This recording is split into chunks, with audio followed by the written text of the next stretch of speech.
Hi, everyone, and welcome to the Climate Career Kit podcast. This is your host, Aishini Garg.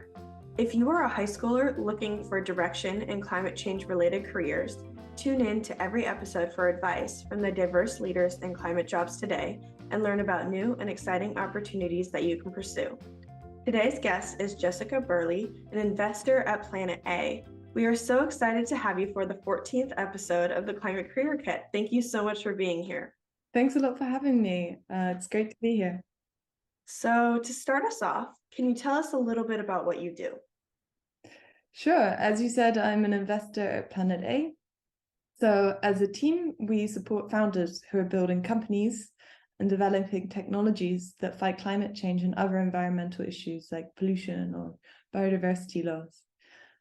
The support includes a wide range of things. So we help them find talent, public relations, networking, access to markets, and of course, giving them money. And we also have an in-house science team who quantify and measure the impact side and help the founders to communicate and track it.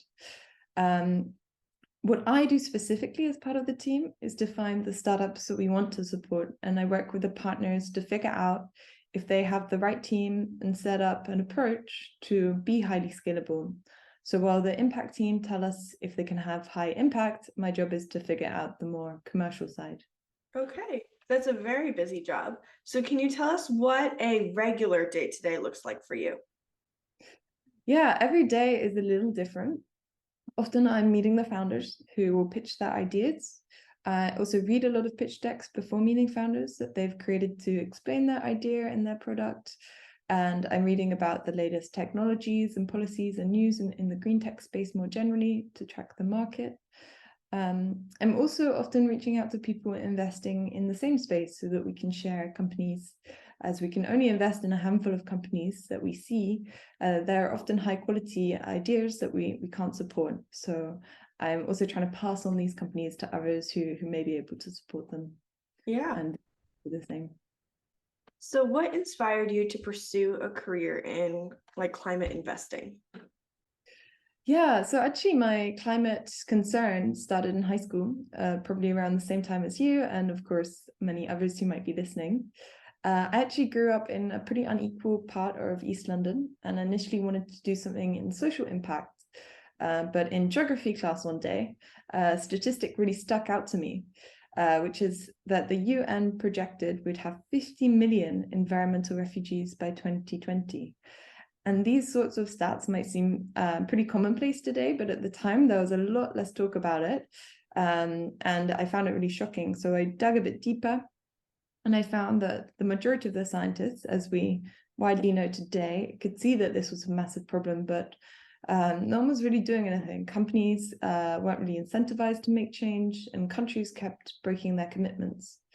At the time, my subjects were, my favorite subjects were actually science and maths, but I wrongly thought the only way to do something about this would be via policy. So I switched to focus on that, which is totally not what I'd advise anyone to do to go against what you actually are good at. But so be it. I went to university and I studied, as there wasn't really any climate economics or policy at the time, I studied politics and international relations and just focused as much as I could of my extracurricular and my research on climate. And then I left and I got a gig at the UN for a program financing climate entrepreneurship. And in my free time, I led the writing for the European chapter on the first textbook on cellular agriculture. So that's like lab-grown meat, for example.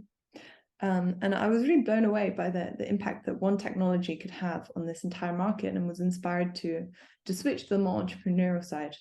So I worked at a circular economy startup where I could see how critical VC and finance was to the success of these early stage innovations and ideas. So I did some shadowing work and some courses and made the jump to VC. So I actually have a pretty untraditional route to VC. Honestly, having a bit of policy understanding often helps with green tech, as the markets are quite led by policy, and research capabilities are often coming in handy with understanding these new technologies. Well, I still believe that policymakers in the climate space are critical to this transition. I think there's now enough momentum in that young people can really work in any sector.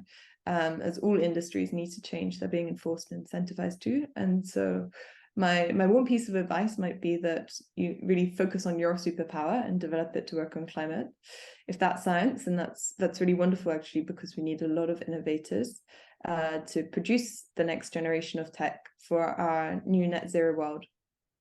However, it doesn't have to be science. We also need storytellers and teachers, negotiators, sellers, creatives, designers, and more. I think the key is really to find what you love, and then you're going to be great at it, and you're going to value it and enjoy your job. And of course, if you don't know what that is at high school, that's totally normal. It takes time, but just I would suggest not to focus on what you think will get you into the right place, but rather what you're good at and enjoy. Yeah. And then direct it to clients. That's some really, really great advice. So why did your company decide to only invest in climate companies? Yeah, I'd say there are two main reasons. So there's a more moral sort of justice one, and then the second is maybe more commercial and financial. So the majority of public companies founded in the last few decades were initially funded by venture capital. So as venture capitalists, we have a huge influence on the future of the market, and thereby a responsibility to make the next generation of companies ones that enable us to live within the planetary boundaries. But even putting the moral question aside, there's a huge financial incentive to invest only in climate.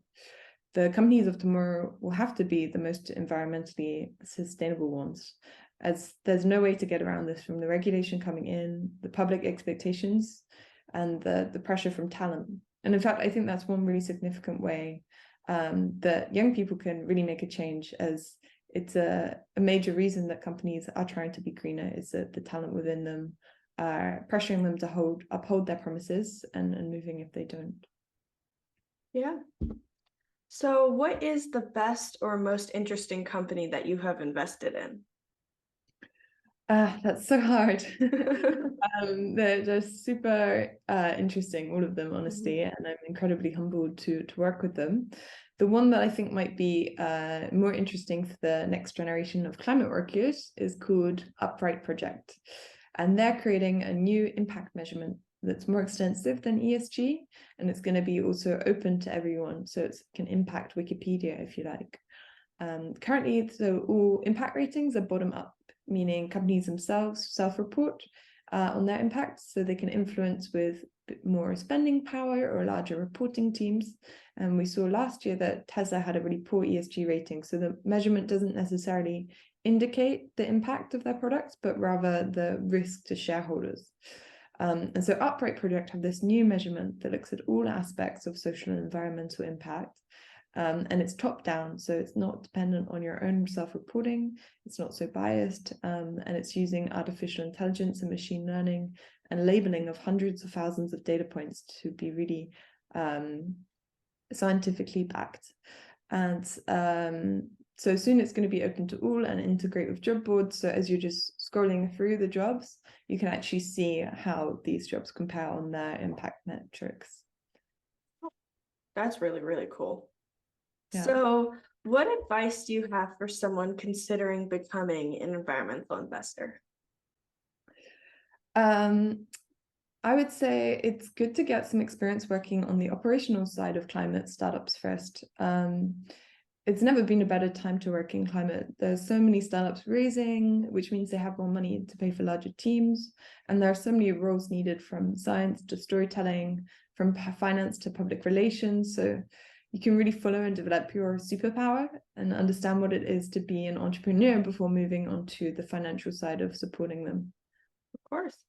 So kind of going off of that question, are there any resources or opportunities that you can direct high schoolers to who may be interested in your career or any other climate related career?